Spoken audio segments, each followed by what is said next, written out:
Halo semuanya, perkenalkan nama saya Richard Markus Potar. Saya dari Prodi Rekayasa Instrumentasi dan Otomasi. Saya dari kelas Praktikum RB, yaitu Praktikum Sistem Digital dan Mikrokontroler. Pada video kali ini saya akan membuat tugas tentang menjelaskan PIN ESP32 dan menjalankan program untuk servo motor. Jadi yang pertama itu saya akan menjelaskan bagian dari PIN bagian dari pin ESP32. Jadi di sini ini merupakan pin out dari board ESP32. Jadi pin out ini berfungsi setiap pin pada microcontroller ESP32. Jadi saya akan menjelaskan bagian-bagian penting secara detail supaya kita mudah memakainya untuk membuat rangkaian atau proyek IoT atau sensor. Jadi di sini ada pin, ada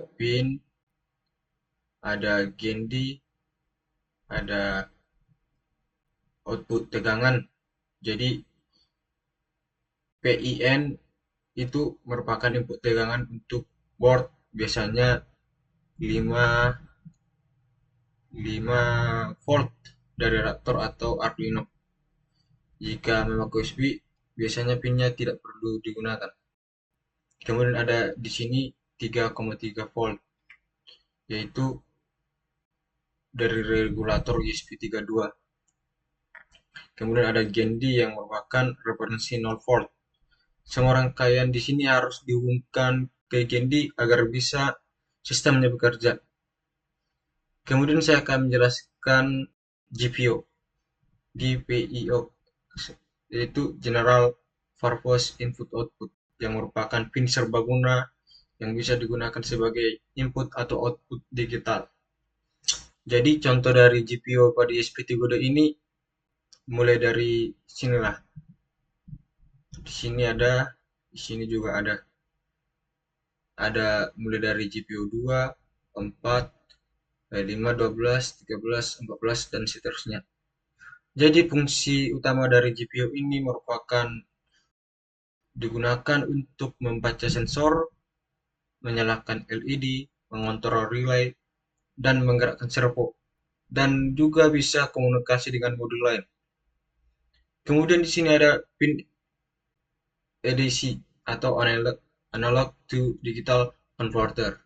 Jadi ADC ini digunakan untuk membaca tegangan analog dari setiap sensor.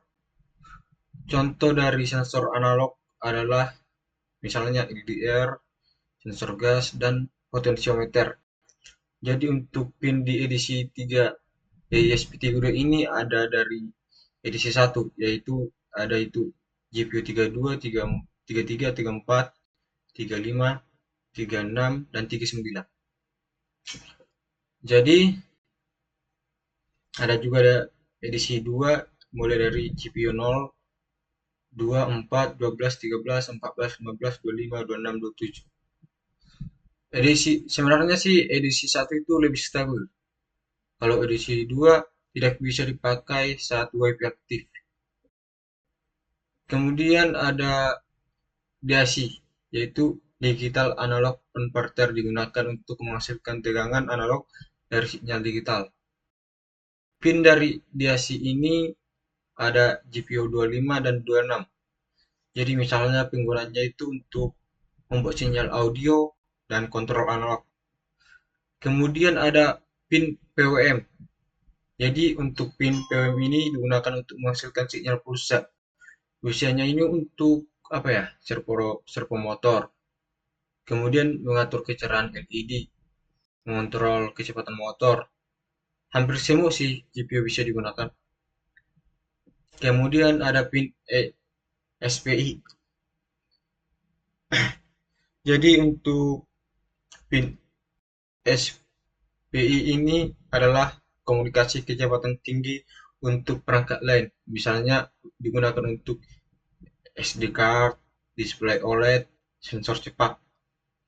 Untuk pin utama dari SP ini ada GPU 25, yaitu fungsi emosi, MOSI, ada pin GPIO 19 yaitu fungsinya MISO, ada pin GPIO 18 itu SCRK, ada GPIO 505 fungsinya untuk CS. Kemudian ada I2C digunakan untuk komunikasi dengan banyak sensor. Contohnya di perangkat I2C ini adalah OLED display, MPU 6050, BMP 280. Jadi untuk pinnya itu ada di GPIO 21 SDA yaitu fungsi SDA, GPIO 22 untuk SCL. Kemudian ada pin UART digunakan untuk komunikasi serial. Biasanya digunakan untuk komunikasi dengan komputer, komunikasi antar microcontroller. Pinnya itu ada di GPU 1 dan GPU 3 yaitu yang fungsinya XRX. Kemudian ada pin touch sensor. SP juga punya touch sensor bawaan. Pin touch-nya itu ada GPIO 4, GPIO 0, 2, 15, 13, 12, 14, 27, 33, dan 32. Jadi ini biasanya untuk digunakan tombol sentuh atau sensor kapasitif. Jadi di sini ada juga pin yang harus digunakan secara hati-hati karena ada juga pinnya yang sensitif. Bukan semua bisa dipakai tergantung dari untuk apa yang kita gunakan itu. Misalnya beberapa pin tidak disarankan ini ada di sini beberapa pin tidak disarankan untuk input atau output biasanya karena digunakan saat boot. Jadi pin di sini yang sensitif itu ada pin 0, GPIO 2, GPIO 12 dan 15. Jadi jika misalnya salah rangkai bisa membuat SP tidak bisa boot. Nah, kemudian ada di sini pin input only. Pin ini hanya bisa input, tidak bisa output. Yaitu ada GPIO 034, GPIO 35, GPIO 36, dan 39.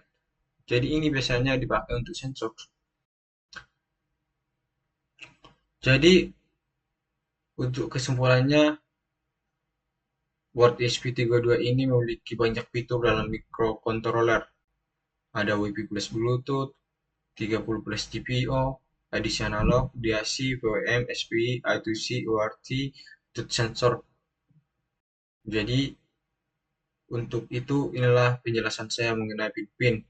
Kemudian saya akan mencoba memprogram di Arduino IDE. Arduino IDE.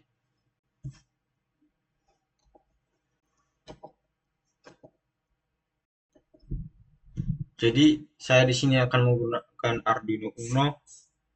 Kemudian ada sensor ultrasonik dan servomotor. Jadi saya sudah merangkainya. Jadi saya akan mencoba memprogram.